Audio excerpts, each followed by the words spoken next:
Mana sebelah sana tepuk tangannya coba. Yang sini mana? Yang tengah mana? Semuanya tepuk tangan. Ternyata guru itu persis anak TK. Assalamualaikum warahmatullahi wabarakatuh. Sampurasun. Di depan kita ada seniman pencipta lagu pada masanya, playboy pada usia 25 tahun, ketua DPRD Provinsi Jawa Barat. Jadi ketua DPRD ini seniman, pencipta lagu. Saya tahu deretan pacarnya ketika muda membuat saya geleng-geleng kepala. Tapi dia berhasil insaf di saat tua. Tepuk tangan ya, hidup itu adalah rangkaian seni. Saya ucapkan terima kasih Pak Kasdam, Pak Kasdip, para Dandim, Pak Kapolres yang mewakili Polda Jabar, semua hadir di sini. Pak Sekda, yang paling utama yang saya cintai, adik-adikku, calon pemimpin masa depan, para guru, semua hadir. Seonggok jagung. Apa sih yang ada dalam pikiran saya? Saya tuh nganggap saya tuh akan dibully oleh anak-anak sekolah. Tapi ternyata tidak. Setiap turun, Pak Dede, Bapak minta duit.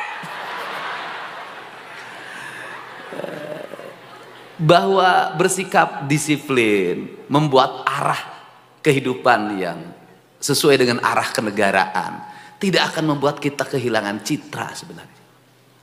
Apa sih yang ada dalam pemimpin-pemimpin saat ini secara umum? Takut berbuat yang merusak citra, takut dimusuhin.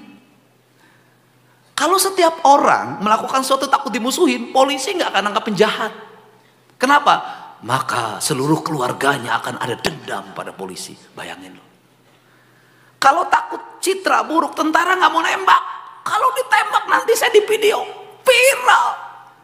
Ini pemberontak, tidak akan saya bunuh. Saya ampuni dan saya ajak makan, kemudian saya ikut pada mereka. Kacau. Saya ngomong teknologi. Negara-negara yang menguasai sains dan teknologi tinggi itu sudah punya big data. Big datanya adalah seluruh warga Indonesia itu otaknya sudah ada dalam data komputerized mereka. Keinginannya apa orang Indonesia? Kesukaannya apa? Arahnya apa? Mereka sudah tahu. Karena mereka sudah tahu, maka dijual, kemudian mereka menjual produk. Produk yang mereka jual sesuai dengan pikiran kita. Kita boleh bangsa Indonesia berteriak-teriak, kita bangsa religius, berpancasila, beragama. Tetapi mayoritas pengguna media sosial senengnya nonton film porno.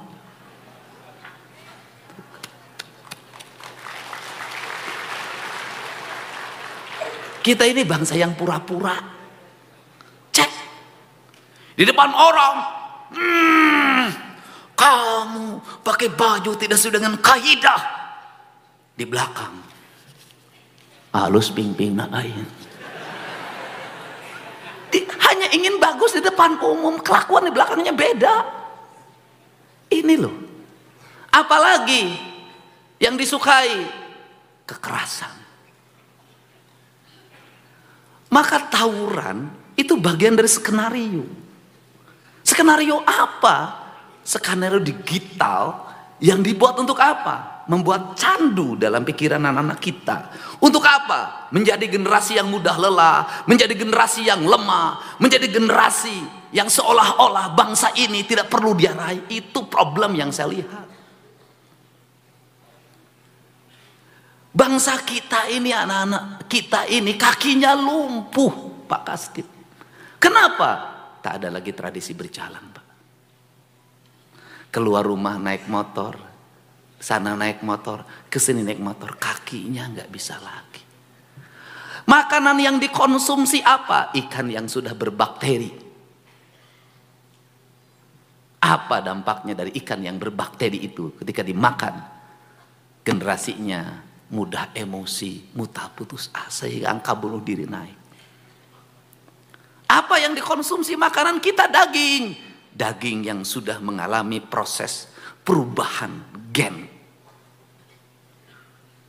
Di Amerika kepala nggak dimakan, paha nggak dimakan, sayap nggak dimakan, karena mereka tahu itu sumber penyakit, karena ayamnya bukan ayam yang lahir dikasih makan oleh dedak, kemudian betinanya dikejar oleh jantan, bukan. Ayam kita lahir tanpa ayah, melalui proses rekayasa genetik. Telur-telur lahir tanpa proses perkawinan, maka lahirlah generasi yang gak jelas identitasnya. Kadang malam Mimin, siang Maman. Itu loh. Pak Prabowo ceritanya begini. Jajaran TNI pasti diajari di Lemhanas begini. Di Sesko pasti begini. Untuk apa? Biar lahir generasi yang mudah putus asa, lemah, tidak bisa berlari. Apa jangkauan jangka panjangnya? Gak punya lagi tanah, gak inget pada kampung, yang gak ngerti bahasa ibunya, gak ngerti kesenian daerahnya, genetiknya kamu orang mana, Sunda, Jawa, gak tahu. Tinggalnya di rumah-rumah kota, gak tahu gunung, gak tahu sawah. Dunia hanya segenggam yang ada di tangannya. Dunia adalah handphone. Setelah itu dia tidak tahu rimba rayanya diambil orang, kandungan emasnya diambil orang, hamparan lautnya diambil orang. Maka nauzubillah jangan terjadi. Take over bangsa ini suatu saat. Kenapa? Lemah. Sekolah-sekolah kebangsaannya di mana? Sekarang kita mulai Sekolah Taruna Nusantara. Akademi Angkatan Darat terbatas, Akademi Angkatan Laut terbatas, Akademi Angkatan Udara terbatas. Pendidikan kebangsaan hilang di bangsa ini. Apa yang terjadi? Generasi yang ngerti arah negara. Apakah tentara suatu saat masih bisa mempertahankan culture yang sudah berubah? Apakah Polri bisa mempertahankan culture yang sudah berubah? Tidak bisa. Akan runtuh.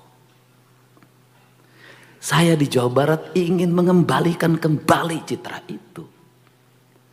Ketika saya ngajak, hei anak-anak Jawa Barat bangun pagi. Kenapa? Kita sudah jauh tertinggal. Kenapa?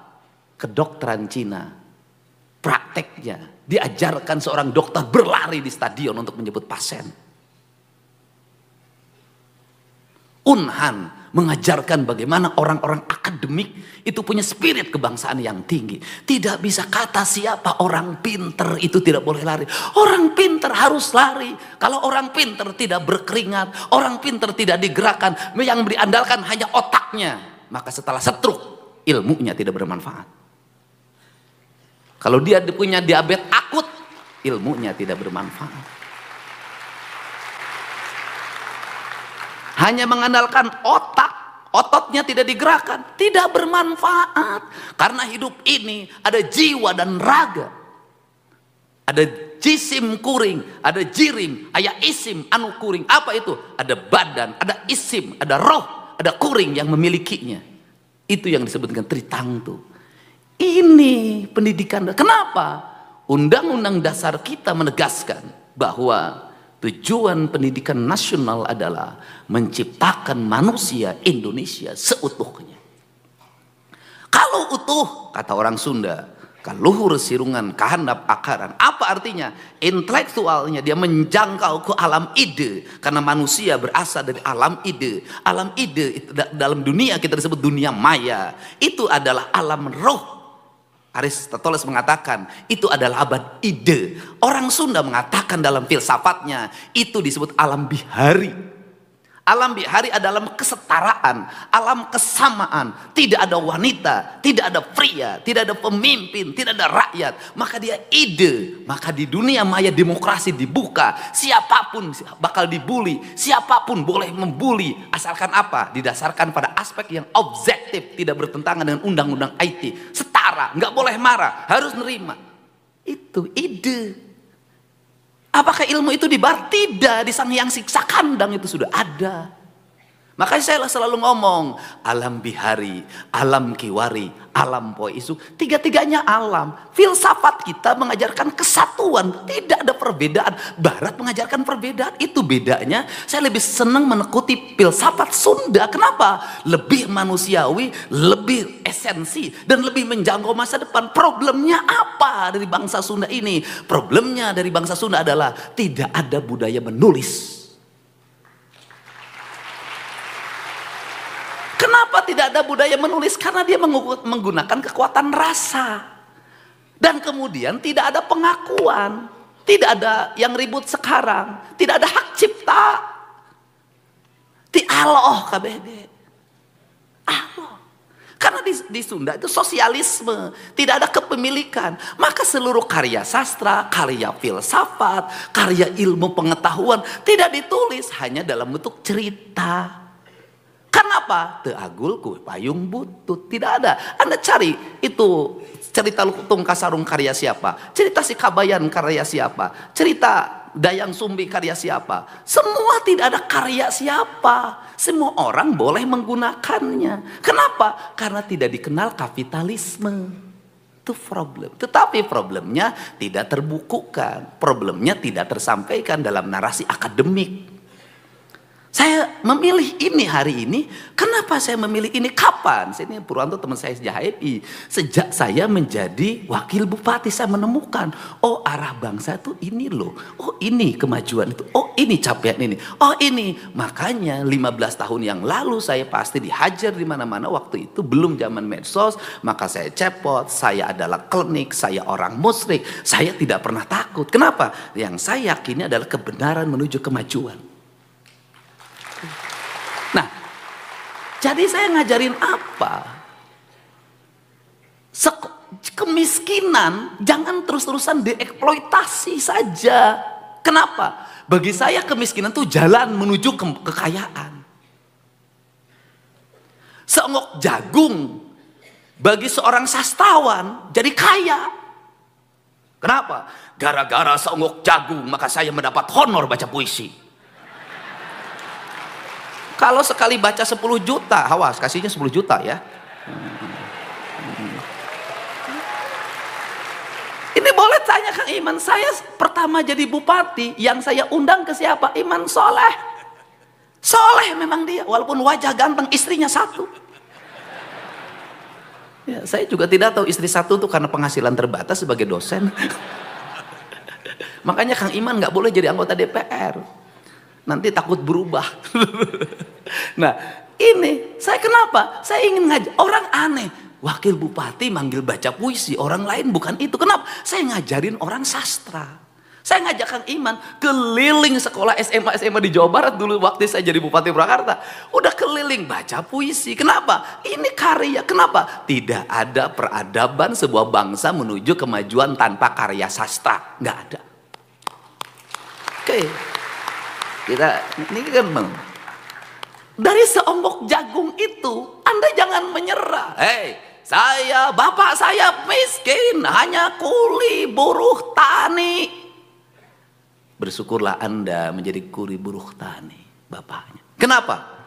Kamu punya mimpi menjadi tuan tanah pada suatu saat.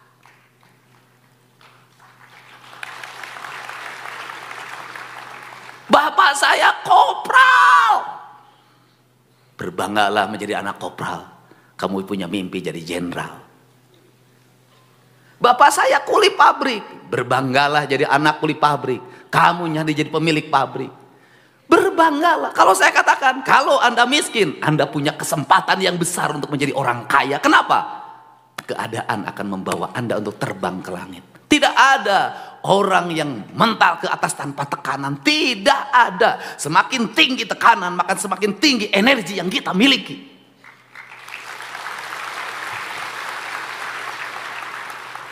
Kenapa Cina, Tiongkok mengalami kemajuan yang pesat? Dia berpikir penduduknya banyak. Sumber daya alamnya tidak memadai. Maka dia terus saja berpikir pemimpinnya. Apa yang terjadi hari ini? Energi yang besar. Saya lahir Dari anak ke-9, 9 bersaudara, bapak saya palang 3, prajurit kepala. Pensiun 25 tahun. Saya ngalamin tidak makan 3 hari 3 malam. Saya ngalamin di sekolah dibully karena badan saya kurus. Saya ngalamin di SMP disebut si unyil. Karena saya hidup di antara anak-anak angkatan udara Lanut Kalijati dan bal saya paling kecil. Kulit saya hitam, badan saya borok. Saya ngalamin ke sekolah menggunakan sepeda, harganya 3.500 rupiah yang saya beli sendiri dari hasil nabung di celengan kaleng. Saya ngalamin ditolak ketika SMA sama Kokom Komariah.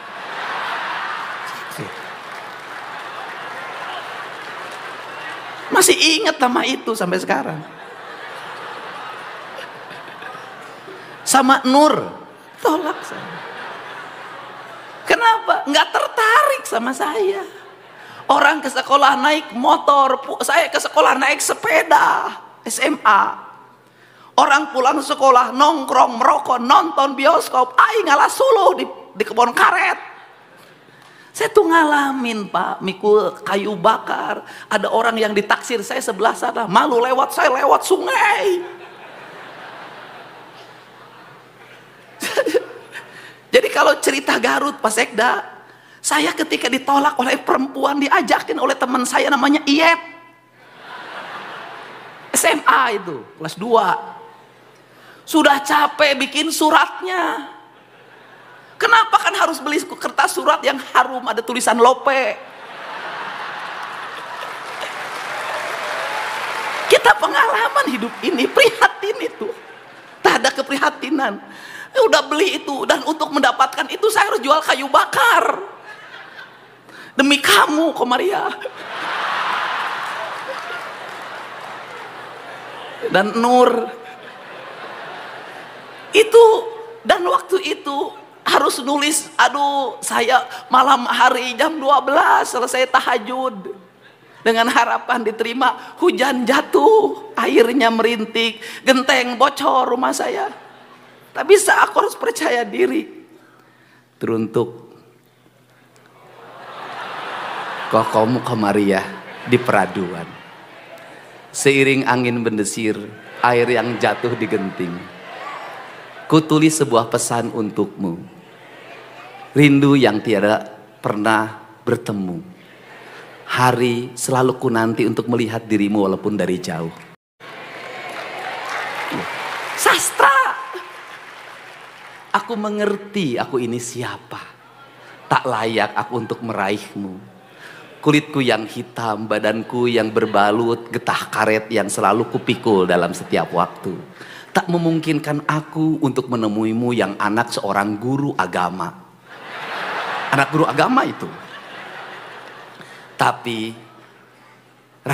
rasa yang selalu membara ini tak pernah berhenti oleh pikiranku yang terasa putus asa. Kau menerima atau tidak, izinkan aku menyatakan bahwa aku mencintaimu. Laki-laki bro. Saya nungguin titipin surat lewat temen, diselipin di buku. Nungguin, ada nggak dia nengok ya pulang sekolah? Enggak. Balas enggak. Saya nemuin si Iyep tuh. Aing bogo kasih Kokom terima, tenang. Kita pakai cara lain. Bagaimana? Pakai magic kata dia.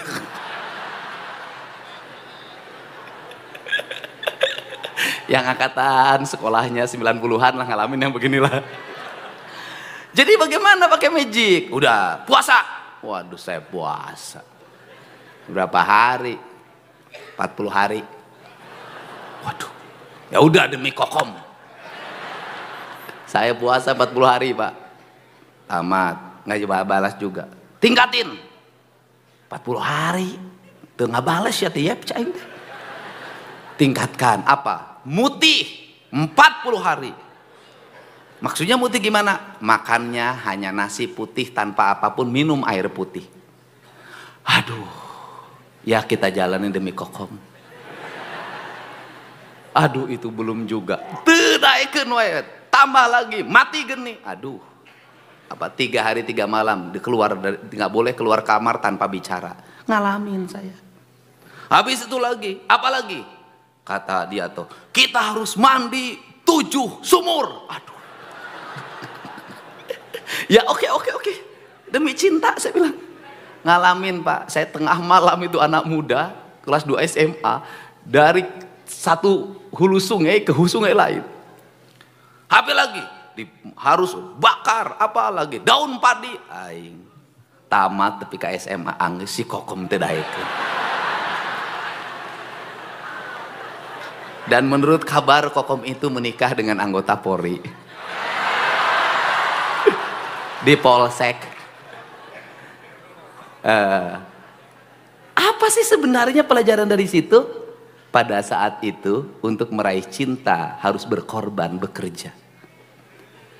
Inginnya buat kokom, puasanya untuk diri sendiri. Tirakatnya untuk diri sendiri, apapun untuk diri sendiri. Akhirnya guru, saya belajar silat waktu itu.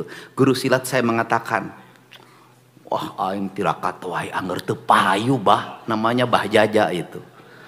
Kata Bah Jaja itu, hei Dedi, lamun hayang menang perah kudu perih, tapi lain ngadahar cengek. Begitu digegel terus lada. Lain. Engke hiji waktu maneh bakal dipikar resep ku awewe nu jumlah naloba. Saya baru tahu. Ternyata baru sekarang usianya setelah umurnya 50 tahun. Aku memang ditinggalkan oleh satu wanita tapi dikejar oleh ribuan wanita.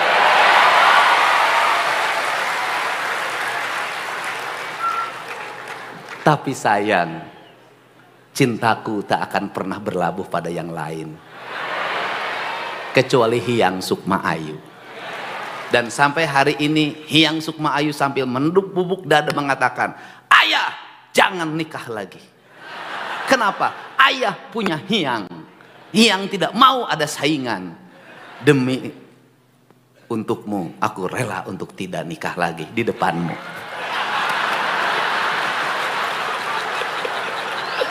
Semangat! Jadi saya tuh ngajarin apa sih anak-anak Jawa Barat itu? Saya keberhasilan saya tidak mengabdi, saya berhasil. Saya ingin menjadi keberhasilan anak-anak Jawa Barat. Saya ingin nanti ada gubernur Jawa Barat setelah saya bernama Udin.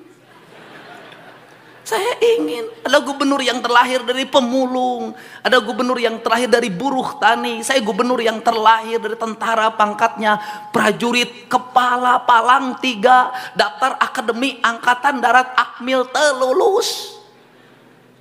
Kenapa tidak lulus? Berat badannya 47 kg, kurus.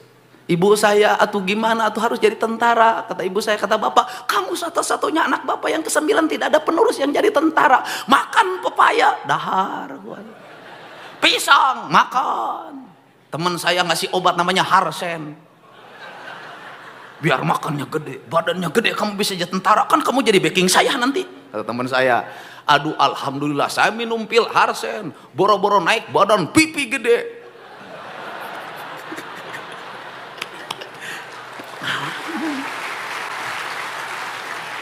Daftar secaba telulus. Akhirnya saya pindah ikut kakak saya, tinggal di rumah kontrakan, rumahnya mau roboh, tiap hari saya hanya makan nasi dan garam. Setelah itu apakah saya berhenti? Tidak. Saya bilang ke kakak saya mau kuliah. Di sini aja STH Purnawarman Purwakarta. Uangnya dari mana, Det? Ya udahlah kuliah aja, nanti juga ada rezekinya.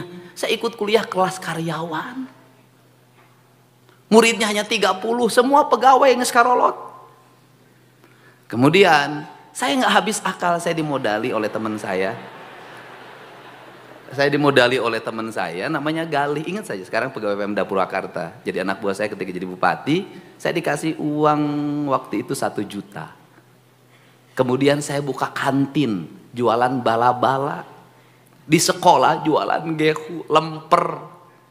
Tiap hari begini, nungguin anak-anak sampai Purnawarman jajan. Habis itu saya punya kontrakan sendiri. Itu saya ingat betul, saya punya teman namanya Komaruzzaman, pegawai pengadilan agama Purwakarta, mudah-mudahan Pak Komar masih sehat. Jarak dari rumah kontrakan saya ke sekolah itu 5 km. Saya ngakalin diri untuk gratis. Ketika pulang, berangkat saya jalan kaki, pulangnya apa? Saya lapar nih, tapi gimana uang saya biar gratis nih, biar awet. Saya ikut sama temenin Pak Komar jalan, Pak Komar juga. Nah, hanya untuk apa? Karena setiap pulang dengan Pak Komar, saya pasti diajak makan nasi goreng. Gratis. Jadi, buat anak-anakku, tidak ada alasan bahwa Anda miskin, Anda tertinggal. Tidak ada alasan. Apa yang terjadi di abad hari ini? Sudah miskin, kemudian memproklamirkan kemiskinannya. Lemah. Harusnya apa? Sembunyikan kemiskinannya. Anda kerja keras. Kenapa? Apa yang hilang dalam tradisi pendidikan kita hari ini? Pinter-pinter kalau otaknya.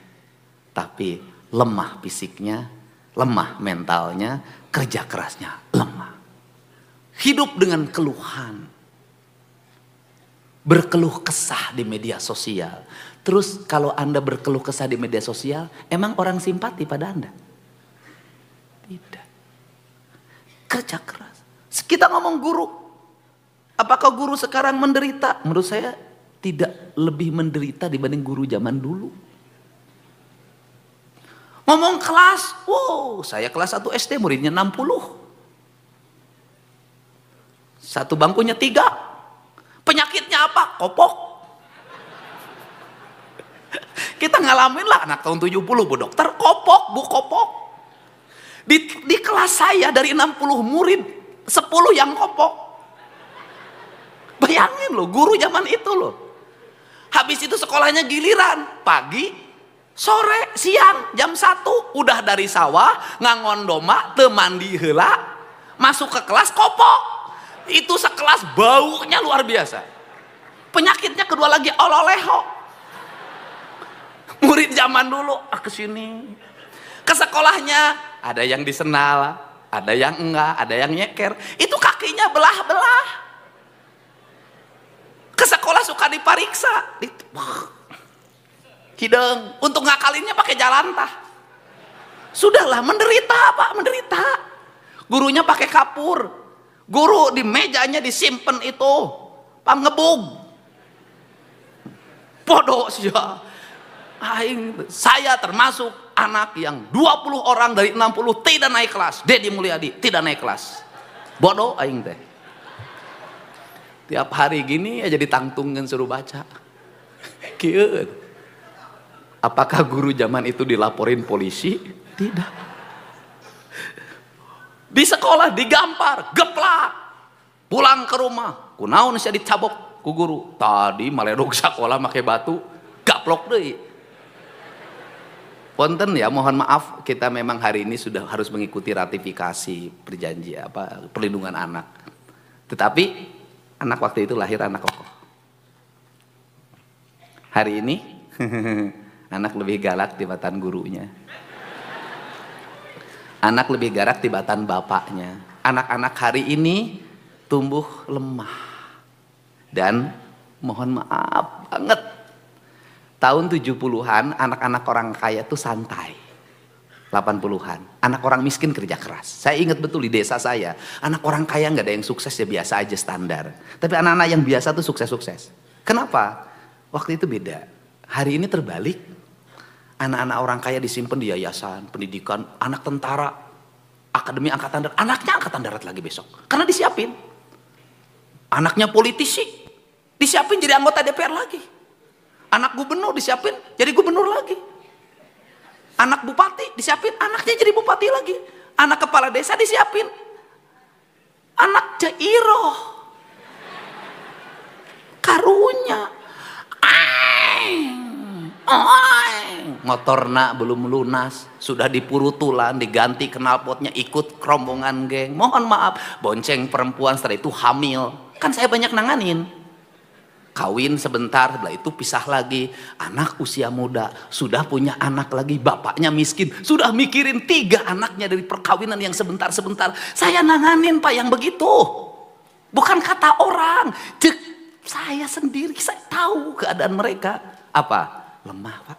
Yang miskin akses politiknya makin lemah, akses ekonomi makin lemah. Anak-anaknya, ibunya di sawah hitam melegam, jadi kuli ngaramet, anaknya gaya-gayaan. Mohon maaf, ditambah lagi dapat bansos, makin lemah. Saya ingin nih sekolah rakyat dibangun Pak Prabowo, cita-citanya merubah itu loh. Saya ingin sekolah rakyat, sekolah Taruna Nusantara itu hadir dalam setiap ruang keras di seluruh Jawa Barat. Sekolah yang setara, melahirkan kelas menengah. Sehingga saya tidak ragu kalau di Unpad kemarin mengumumkan, 10 fakultas kedokteran, 10 orang sini, saya biayain oleh Provinsi Jawa Barat, sini. Kedokteran, asal orang tuanya tidak mampu, tapi anaknya punya kemampuan dan keinginan. Saya ingin, ITB berapa orang yang nanti teknik sipil, geologi, kemudian arsitektur. Saya bilang sini, saya ingin saya ingin minimal dalam setiap tahun itu ada 10.000 anak Jawa Barat dari keluarga biasa-biasa tumbuh jadi kelas menengah baru sebenarnya. Dan saya tidak akan ragu dengan Pak Ketua DPRD untuk mengalokasikan biaya. Uangnya dari mana itu? Pemda Jawa Barat kok banyak banget duitnya sekarang. Apakah mujak sama Nyi Ratu Kidul? Saya itu orang rasional, akademik. Tanya teman-teman dekat saya nggak percaya klinik. Enggak. Tapi saya memahami Nyi Ratu Kidul itu simbol dari laut. Dan di mana manusia kalau ingin mengalami kemajuan maka harus memuliakan laut. Agar apa? Agar dia bisa mendapat keberkahan dari apa yang menjadi kandungan kekayaan laut itu. Tidak boleh dieksploitasi, tidak boleh dirusak. Kemudian simbol dari tanah disebutnya Sunan Ambu, yang itu saya lambangkan ketika merah putih diserahkan di Gedung Pakuan. Untuk apa? Hari ini yang menjadi problem adalah tanah. Kenapa? Ada laut yang sudah disertifikatkan, ada bantaran sungai disertifikatkan, ada gunung disertifikatkan. Padahal itu hak negara untuk dikelola untuk kemakmuran rakyat. Ini problem. Yang ketiga adalah ada maung. Itu adalah uyut dan itu adalah simbol dari penjagaan hutan. Sebenarnya saya tuh nilai itu orang Cina merumuskan tuh yin dan yang. Kemudian lahirlah seperti Nyi Ratu itu adalah Dwi Kuan Yin. Orang Eropa membuat lukisan Mona Lisa. Kita klinik hayang benghar ka Nyi Ratu. Wah teu bisa, benghar mah kudu usaha. Nah, ini yang di otak saya itu. Tetapi saya bilang meraih kemajuan sains, teknologi, kita tidak boleh terputus dari sejarah masa lalu sebagai bangsa. Jadi untuk itu saya ucapkan terima kasih bagi anak-anakku, guru-guruku yang semangat. Nah kemudian mengajar pagi 6:30, hitungannya apa? Hitungannya kan sudah terkompensasi Jumat, Sabtu itu kan libur. Saya dulu merumuskan pendidikan 7 poe atikan. Yang satu adalah Ajeg Nusantara Senin, yang kedua Selasa Ajeg di Buanda, ketiga Rebo Maneh di Sunda, keempat Kemis Nyanding Wawangi, kelima Jumat nyuci kendiri, Sabtu Minggu betah di imah. Ini penting. Sekolah isi terus sampai siang. Kemudian Sabtu Minggu berkumpul dengan keluarganya di rumah, betah di imah. Rumah itu harus menjadi tempat di mana kehidupan kita nyaman, damai. Saya ini orang yang pergi kemanapun, jarang nginep di hotel, selalu pulang ke rumah. Karena bagi saya, rumah adalah tempat saya untuk berbahagia bersama anak saya. Itu. Maka rumah yang nyaman lahir dari rumah yang bersih. Nah, ini yang harus kita bangun bersama. Jadi yang kita lakukan terserah orang mau mengatakan apa terhadap diri saya ingin punya anak-anak Jawa Barat itu hebat. Kenapa? industrinya terhampar di mana-mana, tapi rakyatnya belum terserap dengan baik. Tanahnya subur, berantakan pengelolaannya. Saya ingin terus menata sungai, menata hutan, menata perkebunan, menata areal industri. Saya ingin terus, saya pas tangan, saya kepalkan terus. Saya ingin membangun kemajuan dan ingin saya melihat anak-anak Jawa Barat itu hebat, nanti menguasai di berbagai bidang lini dan negara hadir untuk membuat pembiayaan riset, pembiayaan pendidikan, kelas. Saya sudah ingin membuat kelas itu beradab. Satu kelas, satu toilet, satu kelas, satu toilet. Itu saya ingin beradab. Guru-gurunya dibangun dan saya juga mungkin kalau guru SMA mah enggak ya, mungkin ya. Saya waktu jadi bupati dulu, kalau guru SD terutama itu sangat bestie sama Bang Jabar. Ngajarnya di SD Sukamulya, tapi SK-nya di Bang Jabar. Enggak apa-apa kalau uangnya untuk produktivitas. Pakai gade sawah, pakai bangun rumah, pakai beli kebon. Ini kan yang terjadi adalah uang ini pakai motor, mobil, rumah nggak punya, mobil rusak, motor hancur. Bang, banyak yang sudah selesai jadi guru, rumah pun nggak punya. Ini harus dirubah. Pegang tabungan siswa, pakai dikit-dikit, pas kenaikan kelas. Lah itu pengalaman saya sama kakak saya kok, almarhum. Kakak saya itu almarhum, tiap kenaikan kelas harus ganti itu suaminya itu. Ini kan pengalaman saya, keluarga saya guru ada satu orang.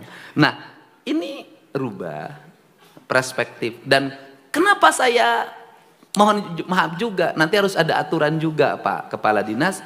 Tidak boleh masuk pedagang yang menawarkan barang ke sekolah. Baik untuk murid maupun guru. Stop, tutup kunci. Kenapa Pak? Lamun tukang nu nganjukeun datang ke sekolah, Pak guru kabitaan. Mohon maaf, tradisi ini bener nggak nih ngomong saya ngomong? Udah kunci aja. Aduh Pak, unggal poe guru nganyuk terus. Aduh, udah jangan. Saya ingin guru-gurunya terbebas dari tekanan ekonomi. Selain kita berpikir tentang kesejahteraan ke depan, kita ukur fiskalnya dengan baik. Tetapi juga gurunya pengeluarannya harus mulai ditekan. Untuk itu saya ke Pak Kadis. Ini saya sampaikan ke Pak Kadis. Manusia itu akan sejahtera cukup dengan negara melahirkan dua hal menurut saya. Jamin kesehatan gurunya, permudah kepemilikan rumahnya. Ini guru. Makan segala macam beresang ngurus sendiri. Untuk itu Dinas Pendidikan perlu mendata guru yang belum punya rumah. Tidak ada salahnya pemerintah Provinsi Jawa Barat juga memberikan bantuan perumahan bagi guru. Nggak ada salah. Pak Sekda, nggak ada masalah. Jadi kita kan hari ini saya paling cepat tuh. Bantu ini 40 juta, 50 juta. Nggak apa-apa. Nanti guru yang punya rumah di-record dulu problemnya apa. Nanti dilihat problemnya apa. Kalau dia memang berproblem dan layak untuk dibantu punya rumah oleh provinsi, nggak ada masalah. Provinsi membantu rumah untuk guru, nggak ada masalah. Yang kedua, selain guru apa? Penjaga sekolah. Ini harus mendapat perhatian. Mang. Ini penting. Ini komponen. Yang berikutnya apa lagi? Jaminan kesehatan. Apa problem jaminan kesehatan BPJS sekarang? Aneh-aneh. Suhu badannya belum 40 derajat, belum bisa dirawat. Liur sugan. Ya kumaha, pasien itu dokter jaga di IGD, itu bertengkar dengan pasien. Diusur, oh mohon maaf, pulang lagi, belum 40 derajat. Kenapa? Kalau nggak 40 derajat, nanti BPJS-nya nggak bayar. Bayangin. Sekarang gini, saya minta Kepala Dinas Pendidikan itu aktif. Kan punya UVTD, punya kepala sekolah. Guru nanti suruh lapor kalau ada guru yang sakit, mengalami problem harus cuci darah, gantung segala macam, lapor ke kepala sekolahnya. Kepala sekolah nanti ngomong ke UVTD, UVTD-nya nanti bisa langsung ke gubernur, saya biayain tuh rumah sakitnya. Sudah. Ini. Dan yang terakhir, ternyata saya baru tahu Jawa Barat termasuk 7 keajaiban dunia. Apa itu 7 keajaiban dunia? Guru-guru di Jawa Barat tuh saktinya luar biasa. Apa kesaktian guru dari Jawa Barat? Walaupun gajinya tinggal 200.000 karena dipotong BJB, tapi masih bisa sekolah, beli skincare, bisa healing. Luar biasa, tepuk tangan. Dan yang paling baru lagi adalah apa kesaktian dari guru di Jawa Barat? Ngajarnya seni tari tapi bisa manjat tiang bendera. Ini hebat lah ya. Jadi multi talent guru itu. Jadi multi talent guru itu. Nah itu saya ucapkan terima kasih pada seluruh jajaran kepala sekolah. Semuanya kita akan terus memberikan solusi yang terbaik. Ruang-ruang kelas terus kita hari ini kita perbaharui, kita bangun karena anggarannya 0 dulu. 0, dari 0 loh Jabar itu. 0 pembangunan ruang kelas. Sekarang sudah bisa menjadi 1,3 triliun. Nanti ke depan terus. Dan kita kerjasama hari ini banyak terlibat pada Dandi membangun kelas-kelas di mana-mana. Itu akan terus saya targetkan seluruh sekolah di Jawa Barat 2027 sudah dalam keadaan sehat, bersih, tertata, berlistrik, berwifi, semuanya. Kepala-kepala sekolahnya tertata, visioner. Dan saya ingin mengembalikan kembali kepala sekolah ke kampung halamannya. Nggak boleh? Enggak, saya nggak setuju. Enggak. Jangan bikin rumit Pak Sekda, percepat itu. Kalau orang Tasik, ya jadi kepala sekolah di Tasik. Dan jangan jauh dari rumahnya. Di Sukabumi. Kembalikan, udah nggak boleh. Kenapa? Beban biayanya berapa biaya transportasinya? Udah. Dan saya minta Pak Sekda, saya kasih waktu hari Jumat mereka sudah dilantik kembali menjadi kepala sekolah.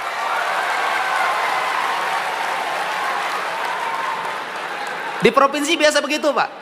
Jadi 1 jam SK harus keluar. 1 jam, 5 menit, saya selalu begitu. Makanya cepet. Kita serapan anggaran yang paling tinggi hari ini. Percepatan pembangunannya. Dan ya termasuk peran ibu bapak semua ya. Peran ibu bapak semua. Angka kepuasan publik terhadap Pemprov Jabar 85% menurut Litbang Kompas. Dan Pak Kasde, Pak Pangdam, yang paling menarik justru yang tidak ada dalam RAPBD. Barak militer adalah kegiatan yang paling disukai oleh rakyat Jawa Barat. Saya juga mengucapkan terima kasih buat jajaran Polri, Polres yang membantu jam malam. Ini penting Pak, anak-anak kita ini kurang tidur, tawuran, segala macam, udahlah. Saya tuh sedih Pak, kalau sudah tawuran yang bayarin saya. Saya itu kan nangani, bayarin rumah sakit bagian saya, dia yang ngebacok. Itu Pak. Anda tahu nggak biaya rumah sakit kalau ada bacok-bacok? Saya pernah menghabiskan uang 120 juta. Karena inginnya urai. Begini urai keluar. 120 juta. Waktu kemarin tuh ada lagi 90 juta. Mahal. Nu ngabacok anak maneh nu mayar aing. Kan ini dan saya ngumumin lagi nih Pak Kadis, saya nanti kasih hadiah untuk sekolah terbersih, tertata, terapi, tingkat juara provinsi Jawa Barat. Saya kasih stimulus pembangunan 5 miliar.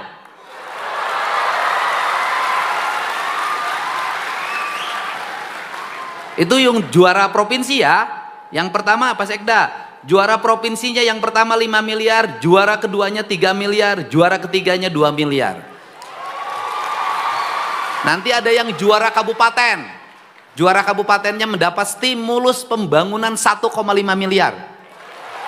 Saya kasih stimulus. Saya juga nanti tadi udah mikir.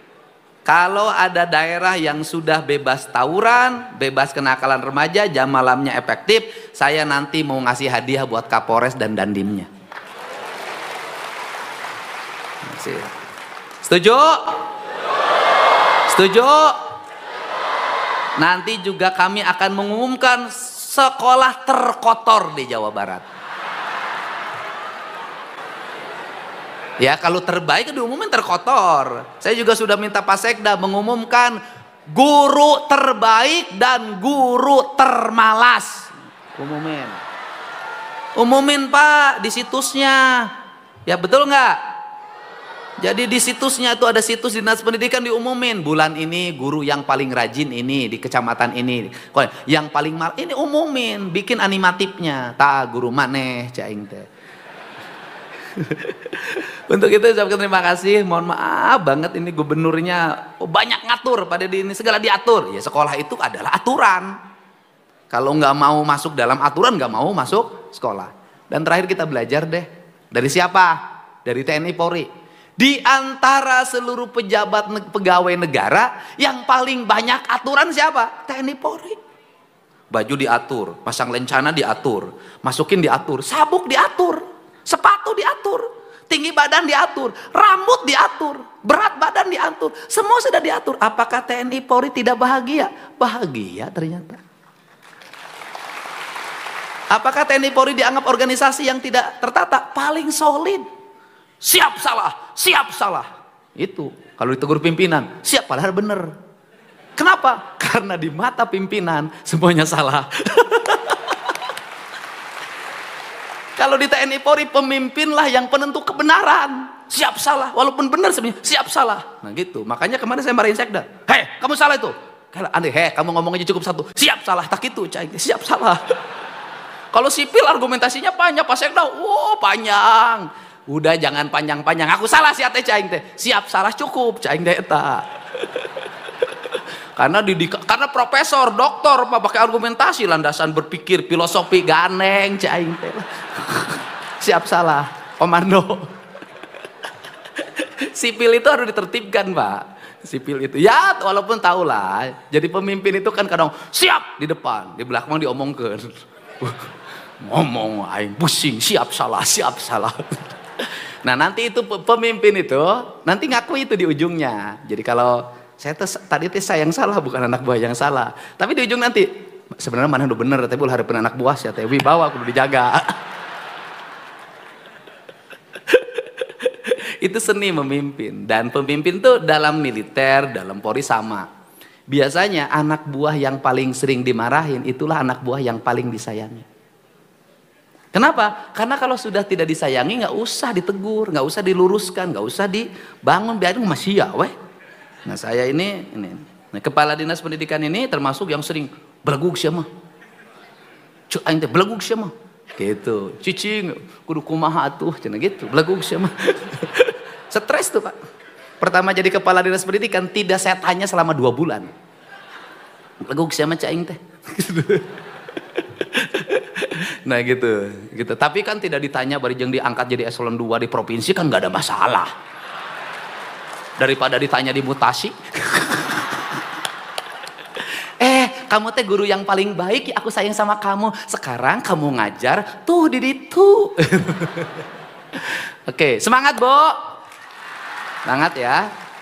Nah, kemudian anak-anak itu ngeluh persoalan pulang terlalu sore. Betul tidak anakku? Sekali lagi betul tidak? Saya itu kan keluhan tuh karena sore nongkrong sama anak-anak. Apa sih masalah? Betul tidak Pak Guru? Mohon maaf juga Pak Kadisdik. Pulangnya jangan jam 3 Pak.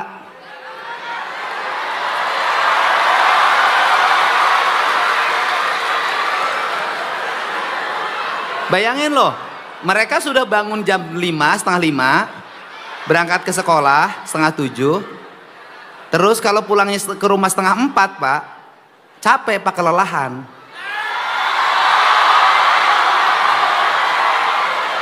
Dan memang mereka itu akan lebih bugar Pak kalau sekolahnya cuma 2 hari Pak. Wow.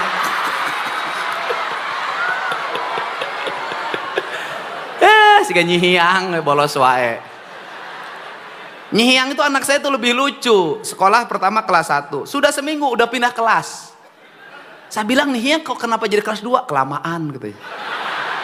Terus gimana? Minggu depan Nyihiang mau pindah kelas 3. Kacau saya bilang. Saya bilang anak-anak juga. Nah menurut saya idealnya coba ukur secara psikologi anak itu bisa kuat berapa jam dalam sehari. Kalau masuk 6:30 menurut saya nih, saya bukan ahli pendidikan, menurut saya 1:30 itu sudah harus pulang.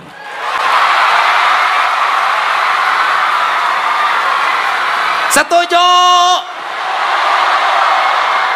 Sebenarnya yang berteriak tuh bukan anak-anak, guru. Tapi guru nyuruh ke anak-anak. Nah, oke. 1:30 itu harus pulang, Pak. Karena hitung jam kerja PNS. Mohon maaf. PNS itu, ASN itu masuknya jam 8. 7:30 kan? Ya kan? 7:30 kan? Pulangnya 2:30. Hah? Jam 4. Tapi kan ngerjanya bukan kayak guru. ASN mah macam HP unggul digaji kikiran. Bener nggak? Jangan disamain nama guru. Nutur-nutur gubernur unggul digaji, gituan unggul. Gaji. Jangan disamain. Guru ini kan fokus, Pak. Fokus, ya kan? Fokus. Nah, coba tolong dikaji lah. Saya akan minta kaji saja. Mereka pulangnya jangan jam 2:30 atau 3:30. Pulangnya 1:30.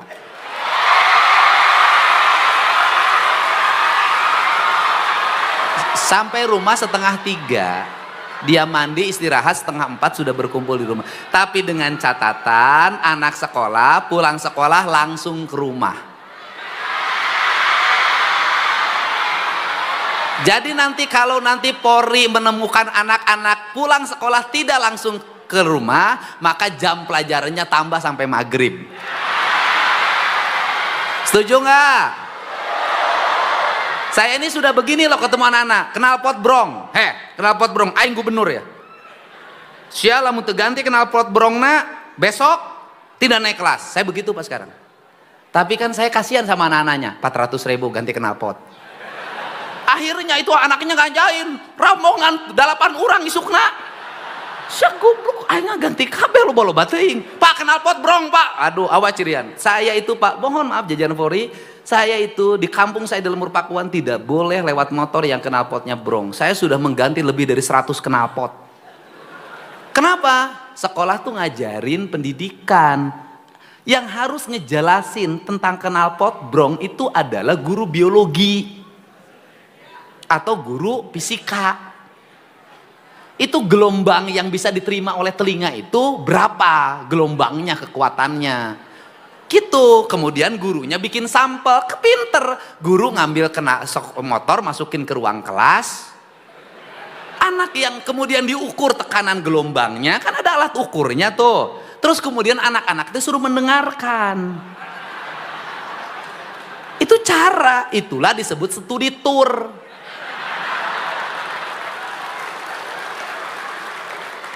Nah terakhir studi tour. Nih, gini deh. Pendidikan akan mengalami kemajuan kalau guru memiliki kewibawaan yang tinggi. Maka guru dalam strata zaman kerajaan itu kelasnya tinggalnya di altar. Guratnya gurat air. Artinya dia kelas tinggi dalam lingkungan istana yang dia harus independen. Tidak boleh guru menjadi bahan ejekan. Kenapa saya menghentikan sekolah tuh nggak dalam pungutan ini, tetapi saya sudah minta 2026 dana bantuan untuk sekolahnya ditingkatin. Untuk apa? Mengcover kekurangan-kekurangan yang dilarang oleh gubernur. Betul nggak? Kan nggak boleh ini, nggak boleh ini, nggak boleh ini. Tapi di sekolah itu kan kadang-kadang ada kebutuhan ini, kebutuhan ini. Nah itu harus dihitung detil dalam rencana anggaran. Gitu loh. Saya ridho kok, nggak ada masalah. Yang kedua adalah studi tour ini, saya melihat kok guru kok nggak ngerti makna studi sih. Studi itu kan proses pembelajaran, tour itu perjalanan. Artinya perjalanannya untuk melakukan penelitian, untuk melahirkan karya ilmiah, jurnal kalau dalam istilah akademik. Jadi nggak usah jauh-jauh belajar itu. Kenapa? Di lingkungan sekolah aja bikin studi tentang penelitian sampah. organik, anorganik. Di belah itu ada taman, bikin studi, ada tanah, bikin studi, ada air, bikin studi. Sudah aja bikin studi, itu bakso, mie ayam, seblak yang di depan sekolah tuh bawa ke lab, dibikin studi, kadar lemaknya berapa, proteinnya berapa, apa dampak dari bagi kesehatan manusia. Lahir orang-orang cerdas.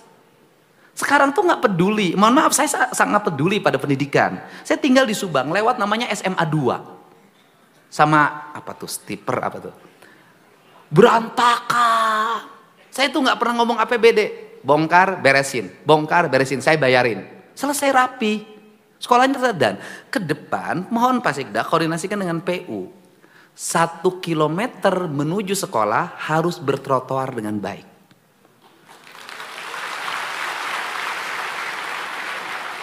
Kilometer.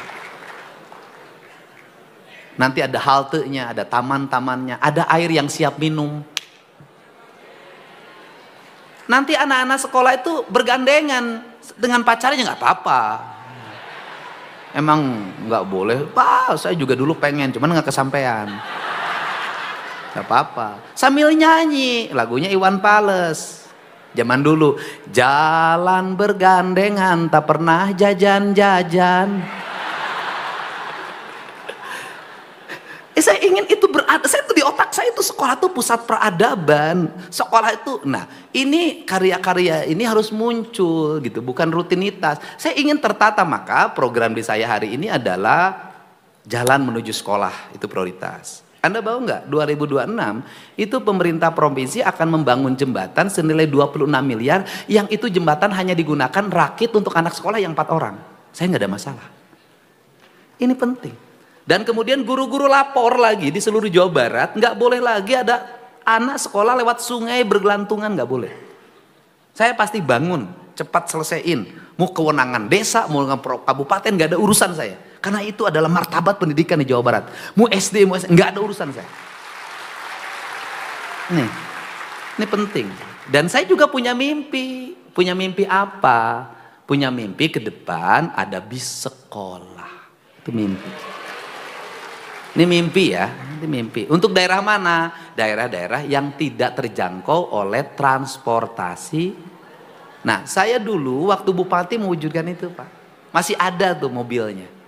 Jadi Pak Sekda data sekolah-sekolah yang jarak ke sekolahnya jauh dan belum terjangkau oleh sarana transportasi publik, nggak ada masalah. Nanti kerjasama TNI, kerjasama Polri, kita berikan bis, kita berikan mobil-mobil yang 24-30. Dulu saya sopirnya itu Koramil. Waktu di Purwakarta, ketika naik mobil mereka selalu menyanyikan lagu-lagu nasional pendidikan. Nanti juga bisa ada Babinsa, Babin Kamtibmas, udah bisa nyetir, nggak apa-apa. Saat pagi-pagi nganterin anak ke sekolah, siapin mobilnya milik Pemprov, serahin sama mereka, suruh dikelola, kan gitu, kan nggak ada masalah. Nah, ini yang dibangun. Jadi untuk studi tour ini saya ingin lagi, apalagi yang saya inginkan, nggak boleh lagi guru jadi bahan nyinyiran bulian orang tua siswa. Nggak enak dengernya Pak, saya, aduh, eta mah guru nawe hayang gratis jeung keluargana, aduh. Kenapa? Nanti ada tahapnya Pak. Saya juga ada tahapnya menyadarkan orang tua. Apa itu? Kalau anaknya jajan 30.000 nggak pernah ribut. Anaknya beli baju yang harganya mahal nggak pernah ribut. Anaknya beli motor nggak pernah ribut. Tapi giliran beli seragam sealam dunia tahu semua. Ini juga harus dibenerin orang tuanya. Anaknya jajan 30.000, sekolah 100.000 saja infak, ribut di media sosial. Anaknya nonton konser nggak ribut. Anaknya nonton kesana kesini nggak ribut. Giliran kenaikan kelas, ada iuran untuk bikin tenda, ribut. Kenapa? Ini problem. Sehingga apa sih yang ada dalam pikiran saya? Yang ada dalam pikiran saya ini adalah jangan sampai negara sudah memberikan subsidi lewat dana BOS, lewat BPMU dan lewat kebijakan pembangunan pendidikan termasuk infrastruktur dengan jumlah puluhan triliun. Tetapi orang tua tetap budget pendidikannya mahal karena biaya lain-lain anaknya terlalu banyak. Saya ingin menekan ini. konsisten pendidikan free, maka orang tuanya juga harus memberikan pendidikan bagi anak-anaknya. Anak-anaknya jangan lagi dimanjakan oleh uang dalam setiap waktu. Saya ingin merubah itu sebenarnya culture. Asal sohor, kajenting, tekor. Saya nggak mau.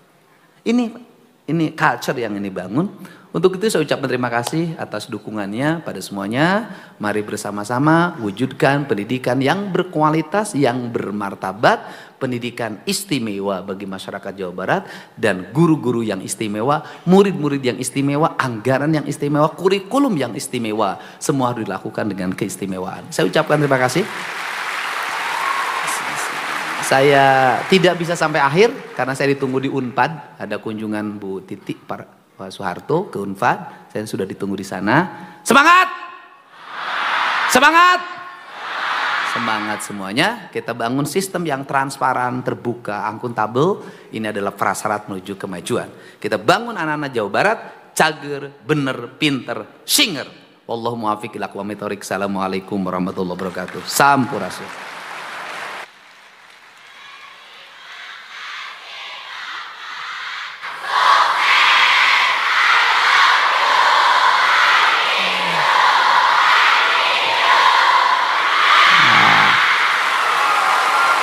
Terima kasih anak-anakku dan guru-guruku semua. Semoga kalian semua menjadi orang-orang yang sukses.